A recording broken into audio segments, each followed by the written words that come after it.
Last video में हमने देखा था किस तरह से उन्होंने फार्मिंग करना शुरू कर दिया, फिर एनिमल रेयरिंग, हर्डिंग, डोमेस्टिकेशन वगैरह इन सारी चीज़ों को उन्होंने शुरू कर दिया था और एक सेटल लाइफ रहने लगे थे। लोगों ने स्टार्ट कर दिया था एक सेटल लाइफ जीना, है ना, उन्होंने शुरू कर दिया था।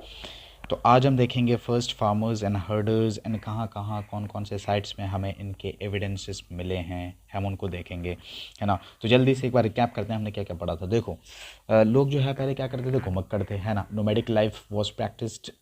लोग एक जगह से दूसरी जगह जाते रहते थे, फिरते रहते थे, घूमते रहते थे, है ना। अचानक से क्या होता है, एनवायरमेंटल चेंजेस देखने को मिलते हैं। अचानक से इन द सेंस कौन से पीरियड में, ये आप बताओ, है ना। 10,000 साल पहले एनवायरमेंटल चेंजेस जब होते हैं, उसमें क्या होता है, वो पूरी तरह से लोगों की लाइफस्टाइल को जो है इम्पैक्ट कर देते हैं। कैसे इम्पैक्ट करते हैं, एनवायरमेंटल चेंजेस हुए, है ना। क्लाइमेटिक कंडीशंस शिफ्ट हो गए, वार्म हो गए।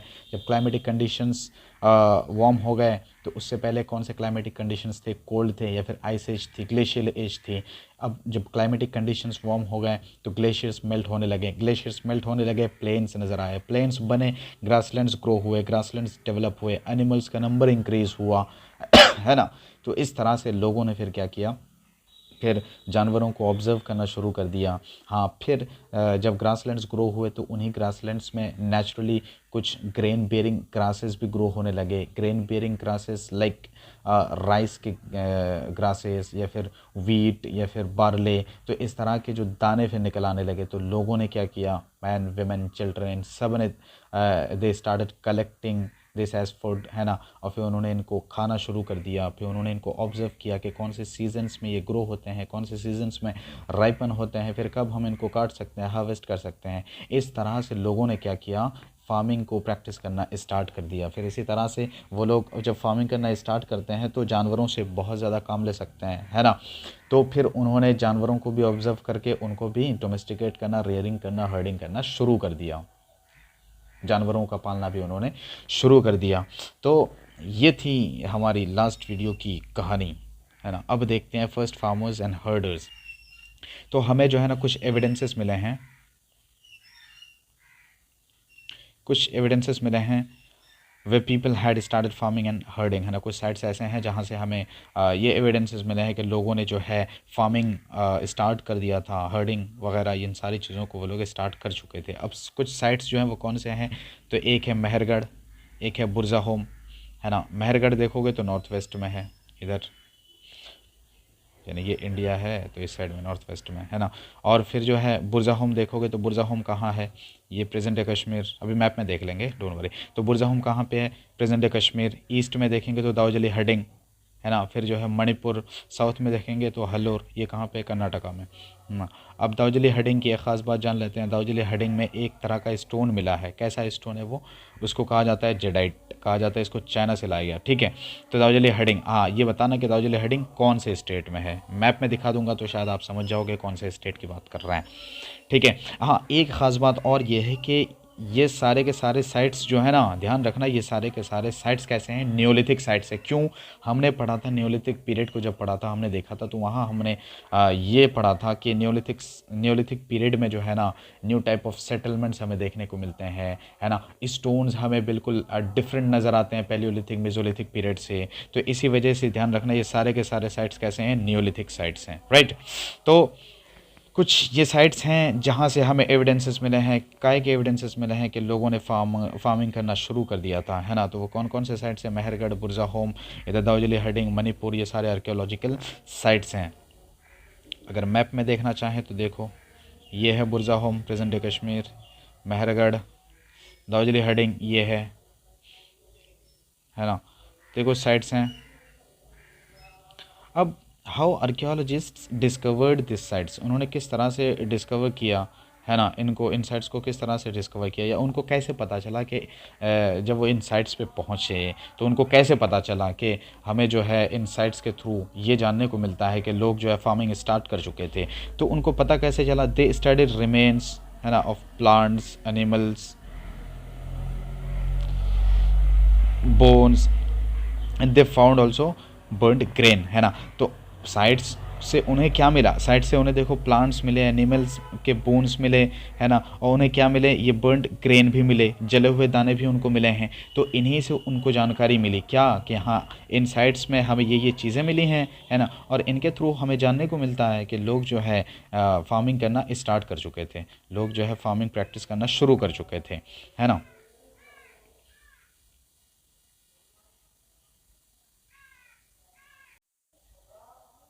अब हम आगे की तरफ चलते हैं, a new way of life and storing animals, ये एक सब टॉपिक है। तो अब लोगों ने फार्मिंग वगैरह सारी चीज़ें शुरू कर दी, ठीक है। अब जब फार्मिंग वगैरह शुरू कर दिया लोगों ने, तो अब उनको एक जगह पे रहना पड़ेगा, है ना। अब रहना पड़ेगा तो यानी कि उनकी लाइफ जो है कैसी हो गई, स्टेबल हो गई, है ना। एक जगह से अब वो दूसरी जगह नहीं जा सकते, अगर जाएंगे तो फिर वो फार्मिंग कौन वहाँ पे उनकी जो खेत है वो कौन देखेगा, है ना, वो जो ग्रो कर रहे हैं उनको कौन देखेगा, है ना, उनको कौन लुक आफ्टर करेगा। तो अब लोगों की लाइफ जो है एक तरह से क्या हो गई, स्टेबल हो गई, वो एक ही जगह पे अब रहेंगे। क्यों? क्योंकि in order to look after the plants, अब जो प्लांट्स ग्रो कर रहे हैं तो उनको देखने के लिए, है ना, उनकी देख रेख के लिए उनको एक जगह पे रहना पड़ेगा, है ना। उन प्लांट्स को वाटरिंग की ज़रूरत पड़ेगी, तो उनको वाटरिंग के लिए भी उनको वहाँ पे रुकना पड़ेगा। फिर हो सकता है जानवर आकर के उनकी खेत और जो भी वो ग्रो कर रहे हैं प्लांट्स वगैरह उनको खा जाएँ, तो जानवरों से भी उनको अपने खेत को, है ना, जो भी प्लांट्स ग्रो कर रहे हैं उनको बचाना ज़रूरी हो गया था।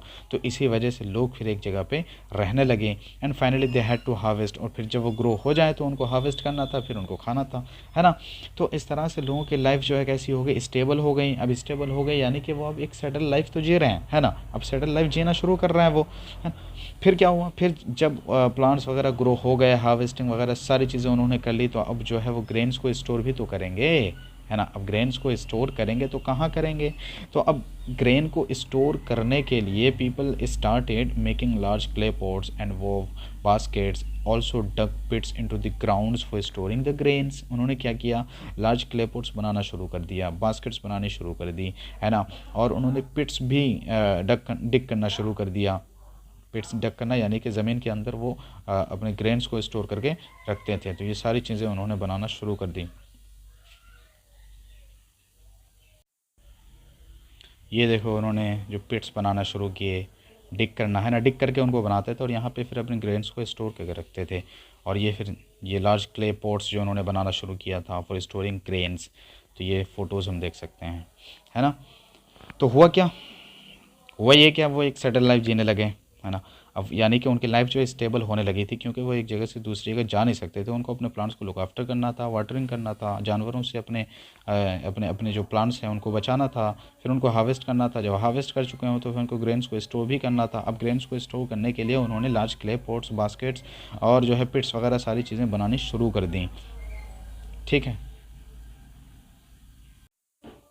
फिर हमने देखा था कि उन्होंने जानवरों का पालना भी शुरू कर दिया, है ना। अब यहाँ पे स्टोरिंग एनिमल्स है, तो स्टोरिंग एनिमल्स का मतलब भी डोमेस्टिकेशन ही होता है। अब डोमेस्टिकेट क्यों करना, हमने वैसे पहले भी देखा था, डोमेस्टिकेट क्यों करते थे वो जानवरों को, because animals provided milk and they were used as source of food, है ना। अब एनिमल्स क्या देते थे, उनको दूध देते थे, जानवर जो है उनसे वो दूध हासिल कर पाते थे, है ना, और उनको सोर्स ऑफ फूड के तौर पर भी वो लोग देखते थे जानवरों को। अगर उनके पास जानवर हैं तो कभी अगर उनको ज़रूरत पेश आई तो वो उनको खा भी सकते थे। तो इसी वजह से जानवरों और खेत में भी अपने जो वो ग्रो करते ज़मीन में, वहाँ भी जो है काफ़ी मदद ले सकते थे, काफ़ी इन जानवरों से वो काम ले सकते थे। तो इसी वजह से उन्होंने डोमेस्टिकेट भी किया था। तो इस तरह से उन्होंने एक सेटल लाइफ स्टार्ट कर दी।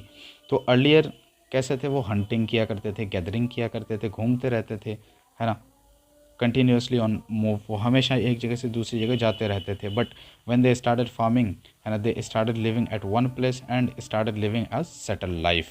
समझ गए? तो किस तरह से जो है ये पूरा प्रोसेस है ना, किस तरह से वो एनवायरमेंटल चेंजेस हुए तो ग्रासलैंड्स ग्रो हुए, एनिमल्स का नंबर इंक्रीज़ हुआ, उन्होंने एनिमल्स को ऑब्ज़र्व किया। फिर ग्रेन बेयरिंग ग्रासेस जब नेचुरली ग्रो होने लगे तो उनको ऑब्ज़र्व करके फिर उन्होंने खुद से जो है एग्रीकल्चर या फिर फार्मिंग प्रैक्टिस करना शुरू कर दिया। जब फार्मिंग उन्होंने शुरू कर दी तो अब वो एक जगह से दूसरी जगह जा नहीं सकते थे, है ना, उनकी हिफाजत करना थी, उनको लुक आफ्टर करना था, वाटरिंग करना थी। तो इन सारी चीज़ों के लिए वो फिर एक जगह पर रहने लगे परमानेंटली। जब रहने लगे तो ये इसका मतलब ये है कि वो एक सेटल लाइफ अब जीने लगे, ठीक है। अब कुछ एविडेंसेस हैं हमारे पास, हम देख देख लेते हैं, है ना, कि वो किस तरह से सेटल लाइफ की हम बात कर रहे हैं ना, तो सेटल लाइफ की बात कर रहे हैं तो हमारे पास क्या एविडेंस है। तो archaeologists have found traces of huts and houses, है ना, एट सम साइट्स। तो कुछ साइट्स हैं वहाँ पे आर्कियोलॉजिस्ट्स को जो है ना कुछ ट्रेसेस मिले हैं, काहे के हट्स के ट्रेसेस मिले हैं, हाउसेस के ट्रेसेस मिले हैं, है ना। कैसे, अब एक एग्जांपल अगर देखें तो बुर्जा होम कहाँ है, अभी हमने पढ़ा, बुर्जा होम बताना कमेंट में कहाँ पे है, कौन से स्टेट में है प्रेजेंट डे, है ना। तो एक एग्जांपल जो है बुर्जा होम, यहाँ पे हमें क्या मिला है, यहाँ पे हमें पिट हाउसेस मिले हैं। पिट हाउसेस का मतलब houses dug into the ground, है ना। पिट हाउसेस का मतलब होता है कि ज़मीन खोद के ना वो घर बनाते थे ज़मीन के अंदर, है ना। अभी पिक देखेंगे हम, समझ में आएगा। हाँ, तो बुर्जा होम क्या है, एक एग्जांपल है बुर्जा होम। यहाँ पे हमें पिट हाउसेस मिले हैं। इसका ये दर्शाता है कि लोग जो है वाकई एक सेटल लाइफ जीने लगे थे, स्टार्ट कर चुके थे। फिर what pit houses we come to know about. अब पिट हाउसेस से हमें क्या जानने को मिलता है, पहले पिक ही देख लेते हैं। ये देखो, ये पिट हाउसेस हैं, पिट हाउस है यानी कि ये ऊपर है तो ये खोद के नीचे बनाते थे और फिर नीचे रहते थे लोग, है ना। ये क्या दर्शाता है, देखो अब हमें इनके बारे में, इनसे हम क्या कंक्लूजन निकाल सकते हैं, क्या कंक्लूजन ड्रॉ कर सकते हैं। तो pit houses provided shelter in cold weather. मान लो गर्मी का मौसम में ठीक है लोग तो ऊपर रह लेंगे, बट जाड़े का मौसम में तो लोग जो है ठंड से बचने के लिए नीचे रहने लगते थे, नीचे जो है जाकर के रहने लगते, तो काफ़ी इनको ठंड से काफ़ी रिलीफ मिलती। अब क्या मिला, फिर archaeologists also found cooking hearths inside and outside the hearths, है ना। अब इनको जो है आर्कियोलॉजिस्ट्स को कुकिंग हर्ट्स भी मिले हैं। कुकिंग हर्ट्स यानी कि आज भी हमें रूरल एरियाज़ में ये देखने को मिल जाते हैं, यानी एक जगह होती है जहाँ पे जो है खाना बनाया जाता है, एक चूल्हे की तरह होता है, जैसे बाहर होता है वो, बेसिकली बाहर होता है, यानी मान लो कि आंगन में हो तो कहीं पे ऐसी जगहों पे होता है ये कुकिंग हर्ज। तो ये भी उनको देखने को मिला आर्कियोलॉजिस्ट्स को। और ये कहाँ कहाँ मिला, देखो आउटसाइड द हर्ट्स पे मिला है, इनसाइड द हर्ट्स पे मिला है ना। तो ये सारी चीज़ें ये इंडिकेट करती हैं, ये दर्शाती हैं कि हाँ वाकई लोग जो है एक सेटल लाइफ रहने लगे थे, सेटल लाइफ जीने लगे थे, है ना। और वो पिट हाउसेस भी बनाने लगे थे, हाउसेस बना के उसमें रहते थे। फिर हमें कुकिंग हर्ज भी मिला है। तो ये सारी चीज़ों से हम यही कंक्लूजन ड्रॉ कर सकते हैं कि हाँ ये एविडेंसेस ये दर्शाते हैं कि लोग जो है एक सेटल लाइफ स्टार्ट कर चुके थे।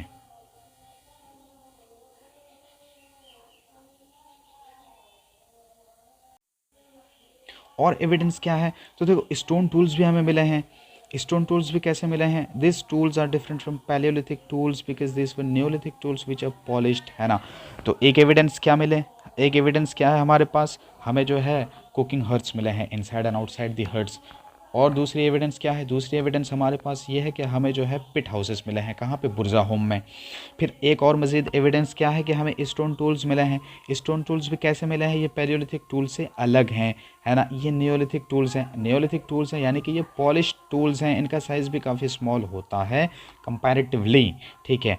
Many kinds of earthen pots also found used for storing grains. बहुत सारे अर्थन पॉट्स भी मिले हैं, मिट्टी के मटके भी मिले हैं जिनको वो लोग ग्रेन्स स्टोर करने के लिए यूज़ करते थे।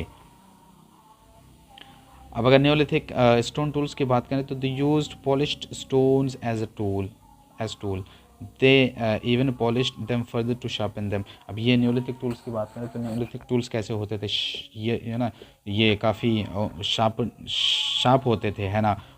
जो पैलियोलिथिक टूल्स या स्टोन टूल्स हैं, है ना, वो काफ़ी साइज़ में भी बड़े होते थे, बट न्योलिथिक जो है ये काफ़ी छोटे भी होते थे साइज़ में, और इनको ये वेपन्स के तौर पर भी इस्तेमाल करते थे, हंटिंग के लिए भी ये लोग इनका यूज़ करते थे, ठीक है। ये देख सकते हैं यहाँ पे पैलियोलिथिक टूल है, तो इनका साइज़ भी बड़ा होता था, ये पॉलिश्ड नहीं होते थे, इनको शार्पन भी नहीं करते थे वो। बट ये जो न्योलिथिक टूल्स हैं ना, अब देखो ये हमें एक्स भी मिलेंगे, अब प्लफ के तौर पर भी ये लोग यूज़ करते थे, इनसे काम लेते थे, इनका साइज़ भी काफ़ी छोटा होता था। तो ये कुछ एविडेंसेस हैं हमारे पास जिनसे हमें पता चलता है कि हाँ लोग जो है सेटल लाइफ स्टार्ट कर चुके थे। एक टॉपिक और बचा है, उसको हम नेक्स्ट वीडियो में देखेंगे। Till then take care.